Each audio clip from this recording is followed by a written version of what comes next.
স্বাধীনতার ঘোষক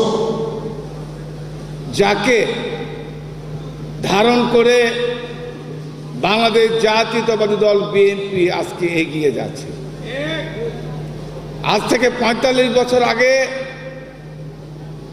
যে ফ্যাসিস্ট আজকে বাংলাদেশ থেকে পালিয়ে পার্শ্ববর্তী রাষ্ট্রে গিয়ে আশ্রয় নিয়েছে,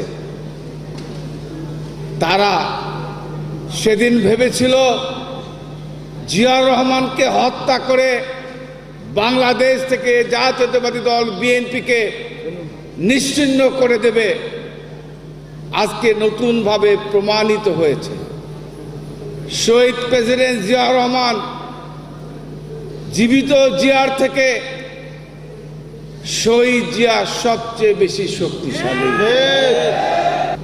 ওরা ভেবেছিল জিয়াউর রহমানকে হত্যা করে বাংলাদেশ থেকে বিএনপিকে নিশ্চিহ্ন করে দেবে।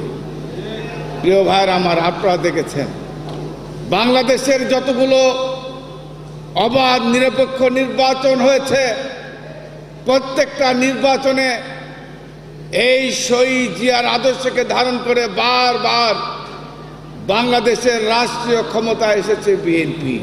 আমরা আজকের এই দিনে শ্রদ্ধা করে স্মরণ করি আমাদের সেই নেতাকে, যিনি না থাকলে এই বিএনপি নামক দলটির জন্ম হতো না, যিনি না থাকলে বাংলাদেশের জন্ম হতো না।